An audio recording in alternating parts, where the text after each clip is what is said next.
മടിയിലിരുത്തി വിരലാൽ കുരിശു വരപ്പിച്ച സന്ധ്യകളും ഇളം മുട്ടിൽ കൈകൾ കൂപ്പി ഈശോയ്ക്കുമ്മ കൊടുത്തതും ഇന്നും എന്നോർമ്മയിൽ വീണ്ടും തെളിയുന്നു. തിരിച്ചു നടക്കാൻ കൊതിക്കുന്നു, തിരിച്ചു നടക്കാൻ കൊതിക്കുന്നു. അമ്മ മടിയിലിരുത്തി വിരലാൽ കുരിശു വരപ്പിച്ച സന്ധ്യകളും ഇളം മുട്ടിൽ കൈകൾ കൂപ്പി ഈശോയ്ക്കുമ്മ കൊടുത്തതും ഇന്നും എന്നോർമ്മയിൽ വീണ്ടും തെളിയുന്നു. തിരിച്ചു നടക്കാൻ കൊതിക്കുന്നു, തിരിച്ചു നടക്കാൻ കൊതിക്കുന്നു.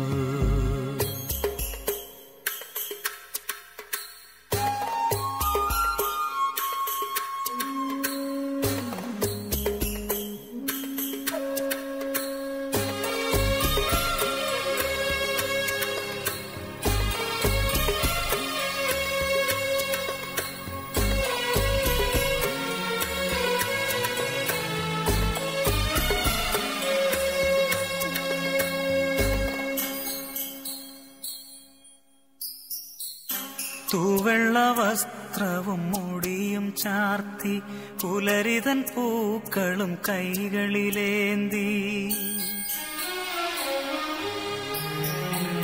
തൂവെള്ള വസ്ത്രവും മുടിയും ചാർത്തി പുലരിതൻ പൂക്കളും കൈകളിലേന്തി അൾത്താര മുന്നിൽ കൈകുപ്പി നിന്ന് ആദ്യ കുർബാന തന്നോർമ്മകളും പച്ചകടാതെ മനസ്സിൽ നിറയുമ്പോൾ തിരിച്ചു നടക്കാൻ കൊതിക്കുന്നു, തിരിച്ചു നടക്കാൻ കൊതിക്കുന്നു.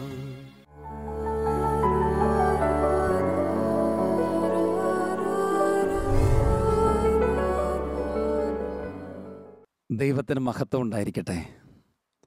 ഹല്ലേലൂയ. സ്നേഹമുള്ളവരെ,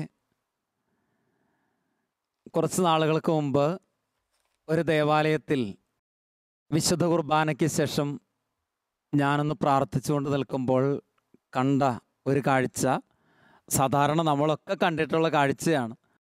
ഈ സമയത്ത് എൻ്റെ ഓർമ്മയിൽ വന്നതുകൊണ്ട് മാത്രം ഞാൻ നിങ്ങളുടെ ശ്രദ്ധയിലൊന്ന് പെടുത്തുകയാണ്. ഒരപ്പൻ 2 കുഞ്ഞുങ്ങളെയും കൊണ്ട് മുമ്പോട്ട് വരികയാണ്. ഒന്ന് ഒരല്പം ഓടിച്ചാടി നടക്കാനായ ഒരു കുട്ടി, മറ്റൊന്ന് നടക്കാൻ സാധിക്കുന്നതാണെങ്കിലും അപ്പൻ കയ്യിലെടുത്തിരിക്കുന്ന ഒരു കുഞ്ഞ്. ഈ അപ്പൻ ഈ എടുത്തു പിടിച്ച കുഞ്ഞിനെയും കൊണ്ട് കണ്ണുകളടച്ച് മാതാവിൻ്റെ രൂപത്തിന് മുമ്പിൽ ഇങ്ങനെ പ്രാർത്ഥന നിമഗ്നനായി നിൽക്കുമ്പോൾ ഓടിച്ചാടി നടക്കുന്ന മറ്റേ കുട്ടി അതിൻ്റെ കൈവശം ഉണ്ടായിരുന്ന പൈസ ഈ നേർച്ചപാത്രത്തിൽ നിക്ഷേപിച്ച് ഈ മാതാവിൻ്റെ രൂപത്തിലൊന്ന് തൊട്ടുമുത്തി, എന്നിട്ട് ഓടി പിന്നെയും ഈ കൊച്ചിൻ്റെ പപ്പയുടെ അടുത്ത് വരിക. എന്നിട്ട് പിന്നെയും പപ്പയുടെ മേത്ത് തട്ടിയിട്ട് പപ്പ പൈസ പൈസ. അപ്പോൾ ഈ അപ്പം പിന്നെയും കണ്ണു തുറന്ന് കീശയെന്നൊരു പൈസ എടുത്തു കൊടുത്തു. പിന്നെ ഈ കൊച്ചു കൊണ്ട് ഈ നേർച്ചപാത്രത്തിലേക്ക് പൈസ ഇടുക. എന്നിട്ട് രൂപത്തെ പിന്നെ ഒന്ന് തൊട്ടുമുത്തി. അതിനുശേഷം വീണ്ടും ഓടുക അപ്പൻ്റെ അടുത്തേക്ക്. എന്നിട്ട് കണ്ണടച്ച് നിൽക്കുന്ന അപ്പൻ്റെ മേത്ത് തട്ടിയിട്ട് പിന്നെയും പറഞ്ഞു പപ്പ പൈസ. പ്രിയപ്പെട്ടവർ, ഈ സമയത്ത് ഈ മുട്ടുകുത്തി നിൽക്കുന്ന അപ്പൻ എഴുന്നേറ്റ് ഈ കൊച്ചിനെയും കൈക്ക് പിടിച്ച് വീണ്ടും അതിൻ്റെ കയ്യിൽ എത്രയോ പൈസ വെച്ച് കൊടുത്ത് ഈ കൊച്ചു കുഞ്ഞിൻ്റെ കയ്യിലും പൈസ കൊടുത്ത് ഈ അപ്പനും കീശയിൽ നിന്ന് പൈസ എടുത്ത് ഈ നേർച്ചപാത്രത്തിൽ നിക്ഷേപിച്ച് ഈ രൂപത്തെ തൊട്ടുമുത്തി അല്പസമയം പ്രാർത്ഥിച്ചു പോകുന്ന ഒരു ചിത്രം. ഞാനെന്നിട്ട് അല്പം കൂടെ ശ്രദ്ധിച്ചു നിന്നു അവരെ.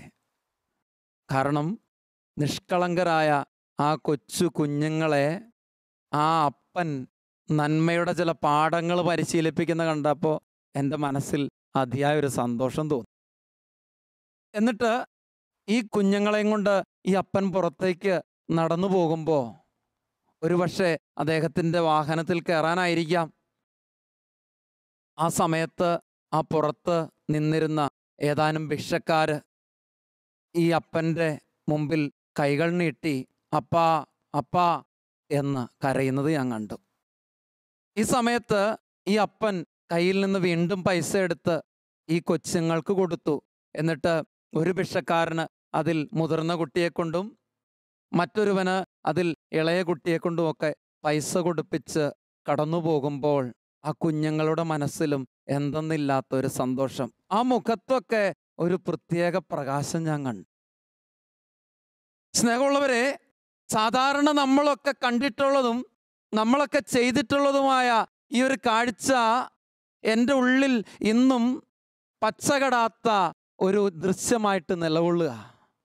കാരണം ഒരപ്പൻ എങ്ങനെയാ ഒരു കൊച്ചിനെ പരിശീലിപ്പിക്കുന്നതെന്ന് മനോഹരമായിട്ട് ഞാൻ കാണുക.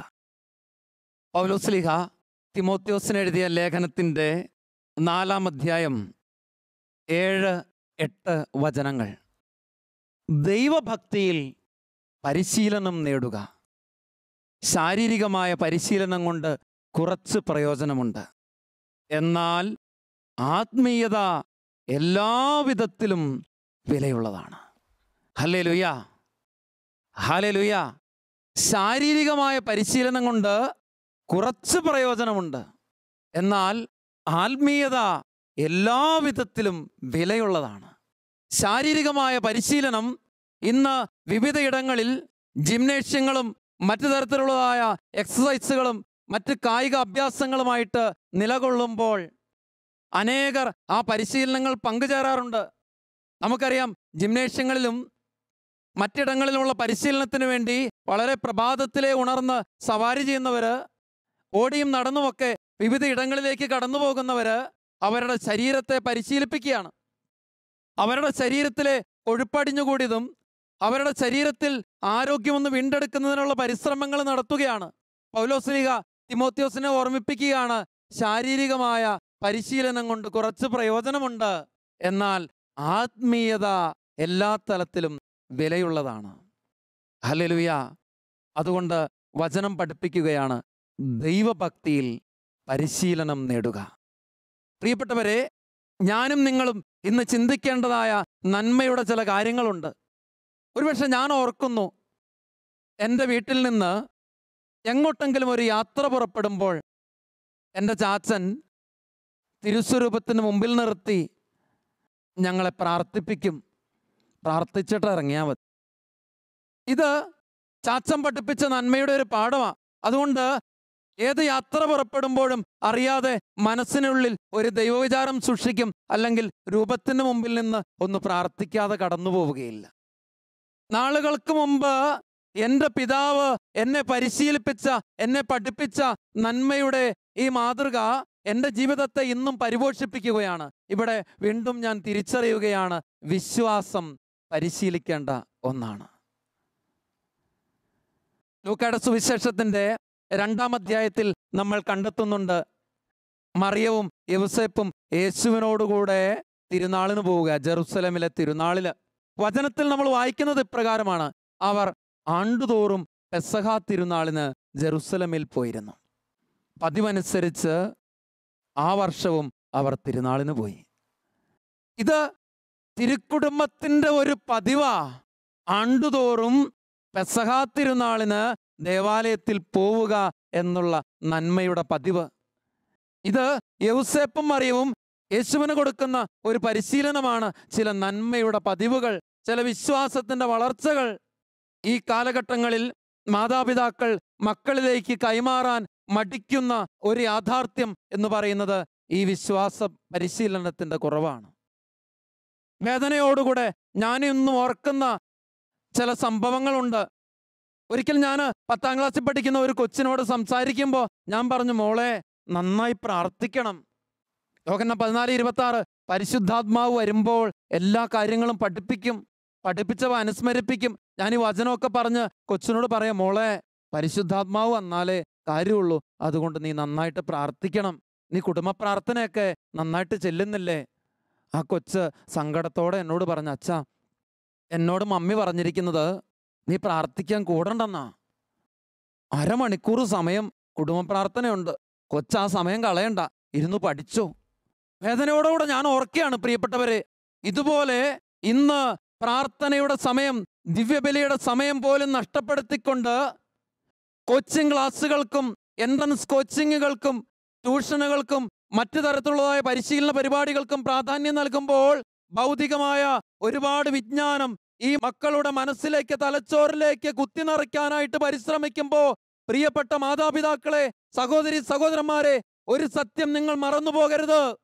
ആത്മീയതയുടെ പരിശീലനം നൽകാതെ ഒരു ജീവിതത്തെ വളർത്തിയെടുത്തു കഴിഞ്ഞാൽ അത് നിലനിൽക്കുന്ന ഒന്നല്ല. ദാനിയേലിന്റെ പുസ്തകം 13-ാം അധ്യായത്തിൽ സൂസന്നെ കുറിച്ച് വായിക്കുന്ന ഒരു വാക്കുണ്ട്. അവളുടെ മാതാപിതാക്കൾ നീതിനിഷ്ഠരും ദൈവഭക്തരുമായിരുന്നു. മതാചാരമനുസരിച്ച് എല്ലാ കാര്യങ്ങളും അവർ അവളുടെ മക്കളെ പഠിപ്പിച്ചിരുന്നു. അതുകൊണ്ട് എന്തു ചെയ്തു? പ്രതിസന്ധിയുടെ ഒരു ഘട്ടം വന്നപ്പോൾ സൂസന്ന ചെയ്തത് എന്താ? അവൾ ദൈവത്തെ വിളിച്ചപേക്ഷിച്ചു പ്രാർത്ഥിച്ചു. കർത്താവേ, നീ ജീവിക്കുന്ന ദൈവമാകിയാൽ എൻ്റെ കാര്യത്തിൽ ഇടപെടണമേ. ഇന്ന് മക്കൾ ജീവിതത്തിൽ ഒരു പ്രതിസന്ധി ഉണ്ടാകുമ്പോൾ, ഒരു പ്രശ്നം ഉണ്ടാകുമ്പോൾ, ഒരു നിരാശയോ അസ്വസ്ഥതയോ ഉണ്ടാകുമ്പോൾ, ആരെങ്കിലും ജീവിതത്തിലെ ചില തെറ്റുകൾക്കും കുറ്റങ്ങൾക്കും അവർക്ക് നേരെ വിരൽ ചൂണ്ടി ഒന്ന് കുറ്റപ്പെടുത്തുമ്പോൾ, ഒന്ന് വഴക്ക് പറയുമ്പോൾ ജീവിതത്തെ താങ്ങാൻ പോലും സാധിക്കാതെ മരണത്തെ പുൽകാനായിട്ട് പരിശ്രമിക്കുന്ന മക്കളുണ്ട് എന്ന സത്യം മറന്നു പോകരുത്. എന്താ അതിന് കാരണം? മറ്റൊന്നുമല്ല, ദൈവഭക്തിയിൽ പരിശീലനം ലഭിച്ചിട്ടില്ല. ഭൗതികമായ ഒരുപാട് കാര്യങ്ങളിൽ പരിശീലിപ്പിച്ചിട്ടുണ്ട്. പക്ഷേ ആത്മീയതയിൽ ലെവലേശം പരിശീലനം കൊടുക്കാത്ത ഈ മക്കൾക്കിന്ന് ചെറിയ പ്രതിസന്ധികളിൽ പോലും, കൊച്ചു സഹനങ്ങളുടെ മുമ്പിൽ പോലും പിടിച്ചു നിൽക്കാൻ പറ്റുന്നില്ല.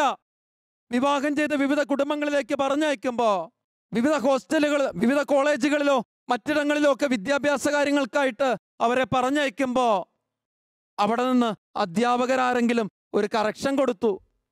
കുട്ടികൾക്ക് താങ്ങാൻ പറ്റുന്നില്ല. ഉടനെ തന്നെ പറയുകയാണ്, എനിക്കിവിടെ നിൽക്കാൻ പറ്റുന്നില്ല. ചില കുഞ്ഞുങ്ങളൊക്കെ പിന്നീട് ജീവിതം അവസാനിപ്പിക്കുന്നതിനെ കുറിച്ചാണ് ചിന്തിക്കുക. ഒരു വിവാഹം കഴിഞ്ഞ് പറഞ്ഞയക്കുമ്പോൾ ഒരു ഭർതൃഗ്രഹത്തിലോ മറ്റിടങ്ങളിലോ ഒക്കെ ചെന്നുപെടുമ്പോൾ അവിടെ നിന്ന് ലഭിക്കുന്നതായ ചില പാഠങ്ങൾ അവരുടെ ജീവിതങ്ങളിൽ സ്വീകരിക്കാൻ സാധിക്കാത്തതായിട്ട് മാറുമ്പോൾ ചിന്തിക്കുന്നത് ജീവിതം അവസാനിപ്പിക്കുന്നതിനെ കുറിച്ച്. സ്നേഹമുള്ളവരെ, വേദനയോടുകൂടെ ഒരുപാട് അനുഭവങ്ങൾക്ക് ഇതുപോലെ സാക്ഷ്യം വഹിക്കേണ്ടി വന്നിട്ടുള്ളത് ഞാൻ ഓർക്കുകയാണ്. സങ്കടമുണ്ട് മനസ്സിൽ. കാരണം എന്താണ്? വിശ്വാസം പരിശീലിപ്പിക്കാതെ പോകുന്ന അനുഭവങ്ങളിൽ ഇതുപോലെയുള്ള സംഭവങ്ങൾ ഇന്നൊന്നിന് പിന്നാലെ ഒന്നൊന്നായിട്ട് അരങ്ങേറുമ്പോൾ ഒരു സത്യം ഞാനും നിങ്ങളും മറന്നു പോകരുത്. വിശ്വാസം എന്നത് പരിശീലിപ്പിക്കപ്പെടേണ്ട ഒന്നാണ്. പൗലോസ് തിമോത്തിയോസിനെ ഓർമ്മിപ്പിക്കുകയാണ്, നിന്റെ വലിയമ്മയായ ലോവീസിനും നിന്റെ അമ്മയായ യൗവനിക്കായ്ക്കും ഉണ്ടായിരുന്ന വിശ്വാസം ഇപ്പോൾ നിനക്കുമുണ്ട് എന്നെനിക്ക് ബോധ്യമുണ്ട്. എവിടെ നിന്നാണ് തിമോത്തിയോസിന് ഈ വിശ്വാസം ലഭിച്ചത്? അവൻ്റെ വലിയമ്മയിൽ നിന്നും അവൻ്റെ അമ്മയിൽ നിന്നും.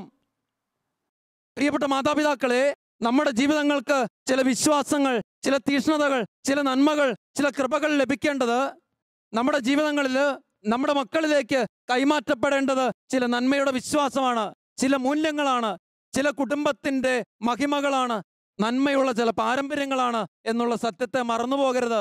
ഒരുപക്ഷെ ഭൗതികമായ ജീവിതത്തെ കെട്ടിപ്പടുക്കുവാൻ ഒരുപാട് സൗകര്യങ്ങൾ അവർക്ക് കൊടുക്കുമ്പോൾ, പലതരത്തിലുള്ളതായ കോച്ചിങ്ങുകൾക്കും ട്രെയിനിങ്ങുകൾക്കും അവരെ പറഞ്ഞു വിടുമ്പോൾ ഒപ്പം ഒരു കാര്യം കൂടെ പകർന്നു കൊടുക്കണം.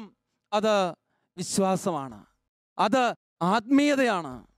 വിശ്വാസത്തിൽ തീക്ഷ്ണതയുള്ള ഒരു പെൺകുട്ടിയോട് ഞാൻ ഈ അടുത്ത നാളുകളിൽ സംസാരിച്ചപ്പോൾ അവൾ പറഞ്ഞു, അച്ഛാ, എൻ്റെ ജീവിതത്തിൽ എനിക്ക് ലഭിച്ചിട്ടുള്ള വിശ്വാസം എന്നുള്ളത് ഒരുപക്ഷെ എൻ്റെ മാതാപിതാക്കളുടെ ചില നന്മയുള്ള നിർബന്ധ ബുദ്ധി കൊണ്ടാണ്.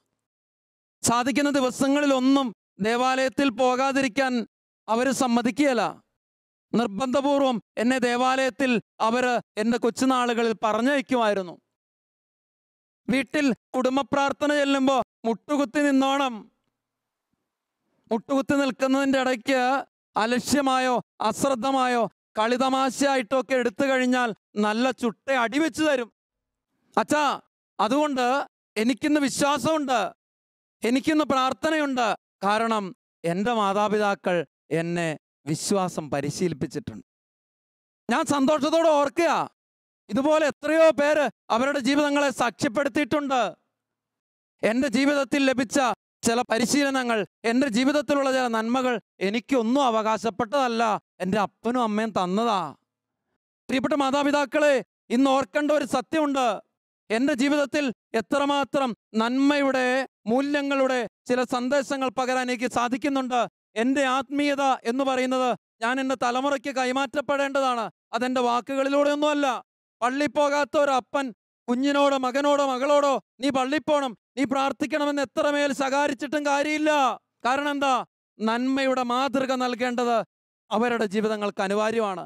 അവരിന്ന് നോക്കുക, മാതാപിതാക്കൾ എങ്ങനെ അവരുടെ ജീവിതങ്ങളെ നന്മയായിട്ട് മുൻപോട്ട് കൊണ്ടുപോകുന്നു എന്നതിനെ അടിസ്ഥാനപ്പെടുത്തിയ. അതുകൊണ്ട് പ്രിയപ്പെട്ട മാതാപിതാക്കളെ, നന്മയുടെ വക്താക്കളായിട്ട് നിങ്ങൾ രൂപാന്തരപ്പെടണം എന്ന് ഞാൻ സ്നേഹത്തോടെ ഓർമ്മിപ്പിക്കുകയാണ്. പ്രിയപ്പെട്ട മക്കളെ, നിങ്ങളുടെ ജീവിതങ്ങളിൽ നിങ്ങളായിരിക്കുന്ന ഇടങ്ങളുണ്ട്, സ്കൂളുകള്, നിങ്ങൾ ഇടപെടുന്ന നിങ്ങളുടെ കൂട്ടുകാര്, അവരുടെയൊക്കെ ഇടയിൽ എത്രമാത്രം വിശ്വാസത്തിന്റെ ഒരു സാക്ഷ്യം വഹിക്കാനായിട്ട് എൻ്റെ ജീവിതങ്ങൾക്ക് സാധിക്കുന്നുണ്ടെന്ന് ഓരോ മക്കളും ഈ നിമിഷങ്ങളിൽ ഇരുന്ന് ചിന്തിക്കണം. ഞാനായിരിക്കുന്ന ഇടങ്ങളിൽ തിന്മ പടർത്തുന്ന, അസ്വസ്ഥ സംസാരിക്കുന്ന, കുറ്റം പറയുന്ന, മ്ലേച്ഛതയും അശുദ്ധി നിറഞ്ഞ വാക്കുകൾ പറയുന്ന ഒരു വ്യക്തിയായിട്ട് ഞാൻ മാറുന്നുണ്ടോ? അതിലപ്പുറത്തേക്ക് കടന്ന് നന്മയുടെ പ്രകാശത്തിന്റെ ചില വാക്കുകൾ എൻ്റെ ഉള്ളിൽ നിന്ന് പുറപ്പെടുന്നുണ്ടോ എന്ന് ആത്മാർത്ഥമായിട്ട് വിലയിരുത്തണം. വിശ്വാസം എന്നുള്ളത് കൈമാറ്റപ്പെടേണ്ട ഒന്നാണ്. പൗലോസ്ലീഹ വിവിധ ഇടങ്ങൾ സന്ദർശിക്കുമ്പോൾ അവരോട് ഓർമ്മിപ്പിക്കുന്നതായ വചനങ്ങൾ നമ്മൾ വിശുദ്ധ ഗ്രന്ഥത്തിൽ വായിക്കുന്നുണ്ട്. വിശുദ്ധ പൗലോസ് റോമായിലും കൊറിന്തോസിലും ഒക്കെ സന്ദർശനങ്ങൾ നടത്തപ്പെടുമ്പോൾ അവർക്ക് ആശംസകൾ നേർന്ന് പൗലോസ് ഓർമ്മപ്പെടുത്തുകയാണ്, എൻ്റെ ഈ സന്ദർശനത്തിലൂടെ എന്തെങ്കിലും ചില ആത്മീയ നന്മകൾ നിങ്ങൾക്ക് നൽകുവാൻ ഞാൻ ആഗ്രഹിക്കുന്നു.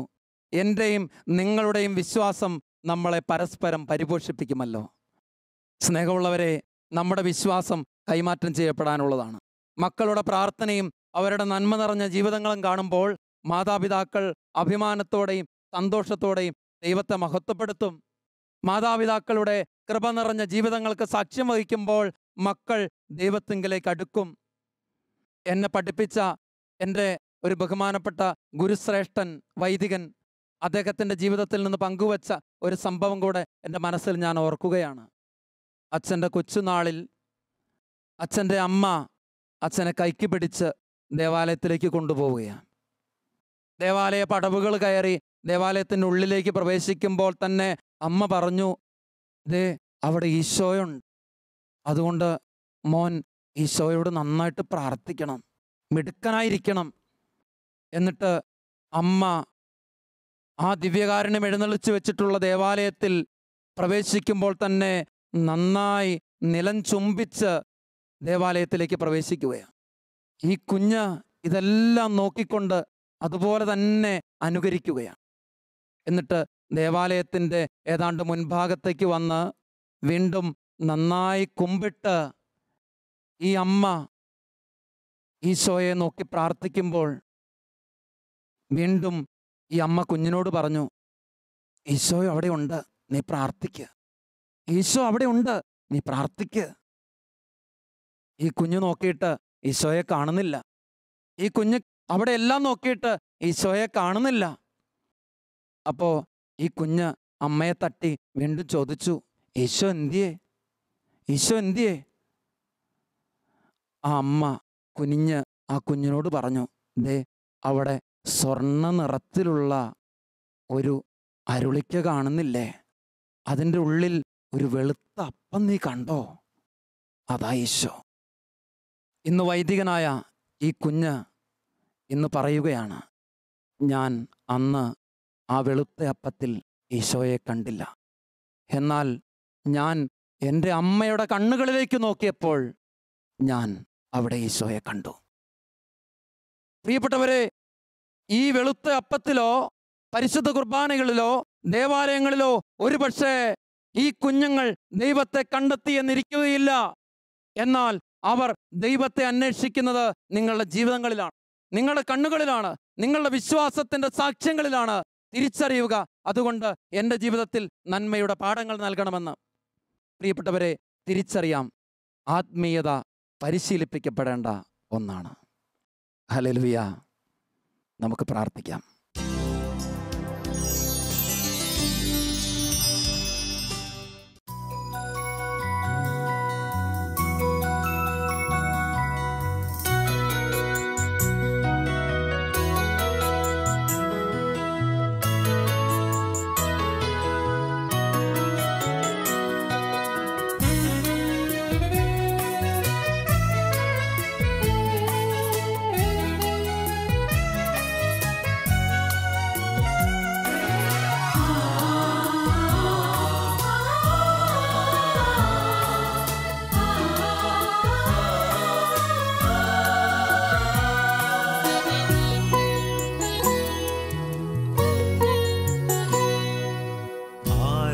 ആരാധന എന്നും ഈശോയ്ക്കു മാത്രം ആദരവോടെ കൈകൂപ്പിടുന്നു. ആരാധന എന്നും ഈശോയ്ക്കു മാത്രം ആദരവോടെ കൈകൂപ്പിടുന്നു. ആർദ്രതയോടെന്നും കാക്കും നിൻ പുകൾ പാടുവതോ പുണ്യം ധന്യമീ ജീവിതം. ആർദ്രതയോടെന്നും കാക്കും നിൻ പുകൾ പാടുവതോ പുണ്യം ധന്യമീ ജീവിതം. ആത്മനാഥാനിനക്കാരാധന ആത്മജരേകിടും ആരാധന.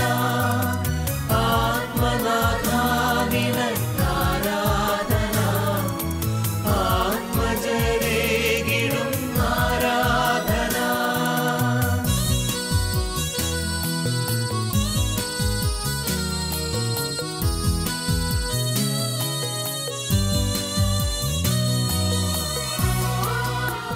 മുപ്പത്തിനാലാം സങ്കീർത്തനം 5-ാം വചനം. അവിടുത്തെ നോക്കിയവർ പ്രകാശിതരായി, അവർ ലജ്ജിതരാവുകയില്ല. കർത്താവേ, അങ്ങയുടെ തിരുമുമ്പിൽ അസ്വസ്ഥത നിറഞ്ഞ ഒരു മനസ്സോടുകൂടെ ഞാൻ ഈ നിമിഷം നിൽക്കുമ്പോൾ അങ്ങയുടെ ദിവ്യപ്രകാശത്താൽ എൻ്റെ ഉള്ളിലെ എല്ലാ അന്ധകാരവും രോഗങ്ങളും എന്നെ അലട്ടുന്ന എല്ലാ പ്രശ്നങ്ങളും പ്രതിസന്ധികളും അങ്ങയുടെ ദിവ്യപ്രകാശത്താൽ നീങ്ങി അങ്ങയുടെ ദിവ്യ ചൈതന്യം എൻ്റെ ഉള്ളിൽ നിറയുവാനുള്ള അതിയായ ആഗ്രഹത്തോടെ ഞാനായിരിക്കുകയാണ്. ദൈവമേ, എന്നെ ശക്തിപ്പെടുത്തുന്നവനാണല്ലോ അവിടുന്ന്. എൻ്റെ ജീവിതത്തിലേക്ക് കൃപ വർഷിക്കുന്നവനാണല്ലോ അവിടുന്ന്. ഈശോയെ, അങ്ങയുടെ നാമം ബലിഷ്ഠമാണ്. ഞങ്ങൾ അങ്ങിൽ പരിപൂർണമായും ഈ നിമിഷം ആശ്രയം വെക്കുകയാണ്. ഈശോയെ, പലപ്പോഴും എൻ്റെ വ്യക്തിപരമായ ജീവിതത്തിൽ പല ഉപദേശങ്ങളിലൂടെ, മറ്റുള്ളവരുടെ നിർദ്ദേശങ്ങളിലൂടെ, ദൈവവചനത്തിലൂടെ എനിക്ക് ലഭിച്ച നന്മയുടെ പാഠങ്ങളെ, എൻ്റെ ഉള്ളിൽ എൻ്റെ പരിശുദ്ധാത്മാവ് നൽകിയ നല്ല പ്രചോദനങ്ങളെ ജീവിതത്തിലേക്ക് സ്വീകരിക്കാൻ സാധിക്കാത്ത വിധത്തിൽ അത്രയേറെ അസ്വസ്ഥതയും പാപവും മനസ്സിൻ്റെ ഭാരങ്ങളും മുറിവുകളും ജീവിതത്തിൻ്റെ ഒരുപാട് അലസതയും നിറഞ്ഞതാണ്. കർത്താവെ, ഈ നിമിഷം അങ്ങയുടെ തിരുമുമ്പാകെ എൻ്റെ ജീവിതത്തെ മുഴുവൻ സമർപ്പിച്ച് അങ്ങൊന്ന് ബലപ്പെടുത്താനുള്ള ആഗ്രഹത്തോടെ പ്രാർത്ഥിക്കുകയാണ്. ഈശോയെ, അങ്ങയുടെ വചനത്തെ ഞാൻ ഗൗരവതരമായി എടുക്കണം. അങ്ങയുടെ വചനത്തെ ആധാരമാക്കി എൻ്റെ ജീവിതത്തിൽ നന്മയുടെ പാഠങ്ങൾ നൽകുന്നതിനെ ഹൃദയത്തോട് ചേർത്ത് ഉൾക്കൊള്ളുവാൻ എനിക്കൊരു അനുഗ്രഹം ലഭിക്കണം. കർത്താവെ, പലപ്പോഴും എൻ്റെ ജീവിതത്തിൽ സാധിക്കുന്നില്ല. മറ്റുള്ളവർ പറയുന്ന നന്മയുടെ പാഠങ്ങൾ ഉൾക്കൊള്ളാൻ എനിക്ക് സാധിക്കാതെ വരുന്നു. മറ്റുള്ളവരെ സ്നേഹിക്കാനോ മുതിർന്നവരുടെ വാക്കുകൾ ഉൾക്കൊള്ളാനോ സാധിക്കാത്ത വിധത്തിൽ എൻ്റെ ഹൃദയത്തിൽ ഒരുപാട് അന്ധകാരവും അസ്വസ്ഥ ചിന്തകളുമുണ്ട്. പലപ്പോഴും മറ്റുള്ളവർക്കെതിരെ ഒരു വിമർശന ബുദ്ധിയോടുകൂടെ ഞാൻ ചിന്തിക്കും. പലപ്പോഴും മറ്റുള്ളവരെ ഒരു നെഗറ്റീവ് മനോഭാവത്തോടെ കാണും. ഒരു മുൻവിധി എൻ്റെ മുമ്പിലുണ്ട് പലരെക്കുറിച്ചും. അതുകൊണ്ട് മറ്റുള്ളവർ നൽകുന്ന ഉപദേശങ്ങൾ സ്വീകരിക്കുവാനോ അവർ നൽകുന്ന നിർദ്ദേശങ്ങൾ ഉൾക്കൊള്ളാനോ അവരുടെ പാഠങ്ങൾ ഉൾക്കൊള്ളാനോ എനിക്ക് സാധിക്കുന്നില്ല. എനിക്ക് ഒത്തിരിയേറെ ആഗ്രഹമുള്ളപ്പോഴും എൻ്റെ ജീവിതം ഒരു കെട്ടപ്പെട്ട അവസ്ഥയാണ്. ഈശോയെ, ഞാൻ ഈ നിമിഷം എൻ്റെ ജീവിതത്തെ മുഴുവനും അങ്ങയുടെ കരങ്ങളിലേക്ക് സമർപ്പിക്കുകയാണ്. നീ എന്നെ ശക്തിപ്പെടുത്തണം കർത്താവേ. എൻ്റെ ജീവിതത്തിൽ എനിക്ക് ലഭിക്കുന്നതായ വചനത്തെ എൻ്റെ ഉള്ളിൽ സ്വീകരിക്കണം. നന്മയുടെ പാഠങ്ങൾ ഞാൻ ഉൾക്കൊള്ളണം. മറ്റുള്ളവർ എനിക്ക് നൽകുന്ന ഉപദേശങ്ങൾ സ്വീകരിക്കാനുള്ള ഒരു മനോഭാവം എന്നിൽ നിറയണം. രണ്ട് കരങ്ങളും ഓരോരുത്തരും ഈ നിമിഷം ഹൃദയത്തോട് ചേർത്ത് വെച്ചെന്ന് പ്രാർത്ഥിക്കുകയാണ്. ഈശോ നിൻ്റെ ജീവിതത്തെ സ്പർശിക്കട്ടെ. ഈശോ നിൻ്റെ ജീവിതത്തെ സ്പർശിക്കട്ടെ. ഒരു പുതിയ അഭിഷേകം ലഭിക്കട്ടെ. നന്മയുടെ ഉപദേശങ്ങളെ ഉൾക്കൊള്ളുവാൻ, മൂല്യങ്ങളനുസരിച്ച് ജീവിതത്തെ കെട്ടിപ്പടുക്കുവാൻ ഒരു കൃപ ജീവിതത്തിലേക്ക് ലഭിക്കട്ടെ. ജീവിതത്തിൽ കുടുംബപരമായി ലഭിച്ചിട്ടുള്ള നല്ല പാരമ്പര്യങ്ങൾ, വിശ്വാസം, തീക്ഷ്ണത, ബോധ്യങ്ങൾ ഇവയൊക്കെ കൂടുതൽ വളർത്തുവാനുള്ള ശക്തി ലഭിക്കട്ടെ. നഷ്ടപ്പെട്ടു പോകുന്ന എല്ലാ കൃപകളും വീണ്ടെടുക്കാനുള്ള ഒരു ചൈതന്യം ലഭിക്കട്ടെ. കാലങ്ങളോളം പലപ്പോഴും പാപത്തിന് അടിമപ്പെട്ട് പലതരത്തിലുള്ളതായ ലോകമോഹങ്ങൾക്ക് അടിമപ്പെട്ട് നന്മകളെ മുഴുവൻ നഷ്ടപ്പെടുത്തി കളഞ്ഞെങ്കിൽ മകനെ, മകളെ, ഈ നിമിഷം കർത്താവിൻ്റെ സന്നിധിയിൽ നീ കരങ്ങൾ ഹൃദയത്തോട് ചേർത്ത് വെച്ച് കണ്ണുകളടച്ച് ആത്മാർത്ഥമായിട്ട് പ്രാർത്ഥിക്കുക. ഈശോ നിന്റെ ജീവിതങ്ങളെ സ്പർശിക്കുകയാണ്. ഏത് ഉപദേശങ്ങളും നിർദ്ദേശങ്ങളും സ്വീകരിക്കാനുള്ള ഒരു മനസ്സ് കർത്താവ് ജീവിതത്തിൽ നൽകുകയാണ്. നന്മയിലേക്ക് നയിക്കുന്ന ഓരോ കാര്യങ്ങളെ സ്വീകരിക്കുവാനായിട്ടുള്ള ഒരു ഹൃദയം കർത്താവ് നൽകുകയാണ്. സാവൂളിന് സാമുവേലിൽ നിന്നും തിരിഞ്ഞപ്പോൾ തന്നെ ഒരു പുതിയ ഹൃദയം നൽകപ്പെട്ടു. ഈ ദിവ്യകാരുണ്യത്തിൽ നിന്ന് ഒരു പ്രത്യേക ശക്തി ഇപ്പോൾ നിന്റെ മേൽ പുറപ്പെട്ട് ഒരു അഭിഷേകം ലഭിക്കുകയാണ്. ഒരു പുതിയ ഉണർവ് ലഭിക്കുകയാണ്. ഒരു പുതിയ ഹൃദയം ലഭിക്കുകയാണ്. ജീവിതത്തിലെ പലതരത്തിലുള്ള അലസതകളും അസ്വസ്ഥകളും വിട്ടുമാറുകയാണ്.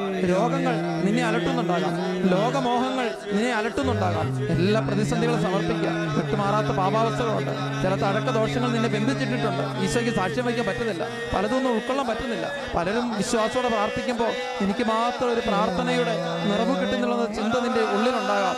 എപ്പോഴും പല വിചാരങ്ങളാണ്, ഒരുപാട് അസ്വസ്ഥരാണ്. രണ്ട് കരങ്ങൾ ഹൃദയത്തോട് ചേർത്ത് വെച്ച് ആഗ്രഹത്തോടെ നീ ഈശോയെ, ഉള്ളിൽ വസിക്കുന്ന ഈശോയെ വിളിച്ച് സ്തുതിച്ച് പ്രാർത്ഥിക്കുക.